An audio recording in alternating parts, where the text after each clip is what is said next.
In this video, I will show a program that will swap two numbers using temporary variable that is called temp. अब swapping क्या होती है? Swapping ये होती है कि जब आपने एक नंबर की वैल्यू या एक वेरिएबल की वैल्यू जो है वो दूसरे वेरिएबल की वैल्यू के साथ चेंज करनी होती है। लेट्स सपोज हमारे पास दो वेरिएबल हैं। एक वेरिएबल है हमारे पास नंबर 1, उसकी वैल्यू है 40। दूसरे वेरिएबल है नंबर 2, उसकी वैल्यू हमारे पास है 49। अब स्वैपिंग ये है कि नंबर 1 की जो वैल्यू है वो हो जाए हमारे पास 49 और नंबर 2 की जो वैल्यू है वो हमारे पास हो जाए 40। तो इस चीज़ को हम कहते हैं स्वैपिंग। और स्वैपिंग कैसे होगी? हमें एक तीसरा वेरिएबल यूज करने पड़ेगा जिसको हम बोलेंगे टेम्प या टेम्परेरी वेरिएबल। तो अभी हम देखते हैं प्रोग्राम में कि ये कैसे होगी। include stdio.h int main int num1 num2 and temp। ये हमने तीन वेरिएबल डिक्लेयर करवा दिए। अब हम यूजर की इनकी वैल्यू हम यूजर से गेट करते हैं। Enter first number.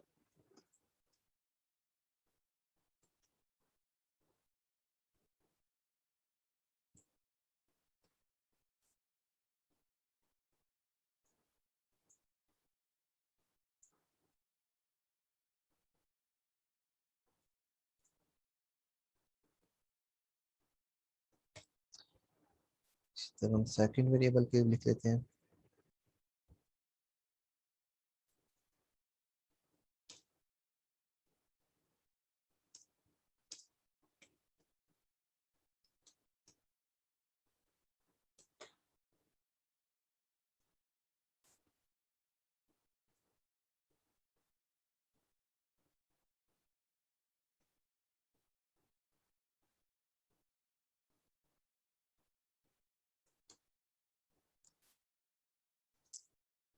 ये हमने यूजर से दो वैल्यूज जो हैं वो हमने गेट कर लिए हैं।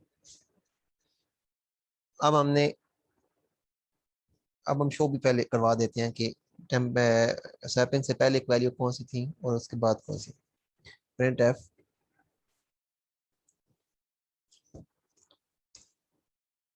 बिफोर स्वैपिंग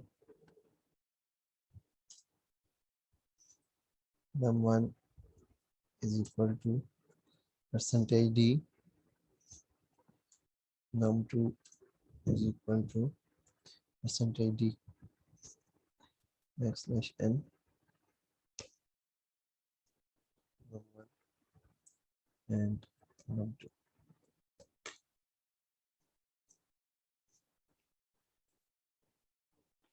यहाँ पे लिख देते हैं after swapping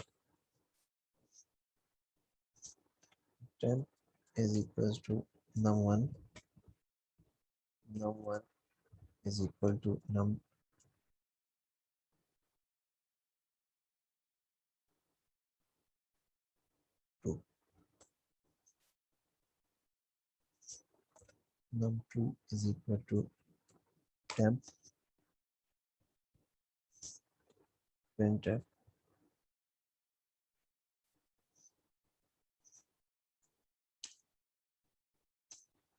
after swapping num1 is equals to percent d,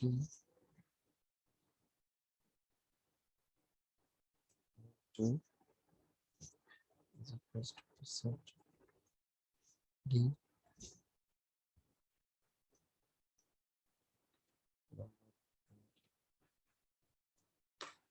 यहाँ पे आप देख लें कि टेम्प वेरिएबल के अंदर हमने पहले num1 की वैल्यू रख दी, उसके बाद num1 is equal to num2 कर दिया। अब num1 को num2 की जो वैल्यू है वो असाइन हो जाएगी, और फिर num2 को हमने टेम्प वेरिएबल की जो वैल्यू थी वो असाइन कर दी। बिल्कुल इसी तरह ही है, मैं अभी अगर आपको समझाऊं तो लेट्स सपोज num1 में हमारे पास 40 है, और टेम्प जो हमारे पास था वो एम्प्टी था, उसके अंदर कोई वैल्यू नहीं पड़ी हुई थी। तो अगर हमारे पास कोई वैल्यू नहीं थी तो हम उसको इनिशियलाइज हमने करवा दिया। तो अब जब टेम्प के अंदर कोई वैल्यू नहीं थी तो फिर टेम्प के पास हमारे पास कौन सी वैल्यू हो गई, 40 हो गई। इसी तरह अब num1 जब हमने num2 किया, तो लेट्स सपोज num2 के अंदर पहले वैल्यू पड़ी हुई थी 30, तो num1 इज इक्वल, जब num2 किया तो अब num1 के अंदर जो वैल्यू है वो आ गई है 30। तो अब जब दोबारा से हमने num2 is equal to temp किया है, तो दोबारा से वो क्या हो जाएगी, वो 40 हो जाएगी। अभी हम इसको रन करके देखते हैं।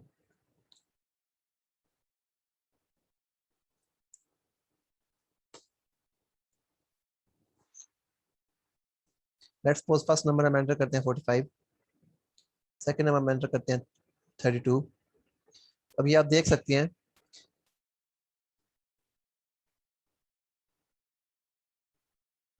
अब ये देख सकते हैं हमने दो नंबर एंटर किए हुए हैं, num1 is equal to 45 and num2 is equal to 32। और स्वैपिंग के बाद क्या हुआ, num1 इज इक्वल टू 32 हो गया और num2 इज इक्वल टू 45 हो गया। तो अगर आपका कोई भी इससे रिलेटेड कोई भी क्वेश्चन हो तो आप कमेंट सेक्शन में पूछ सकते हैं। Thank you.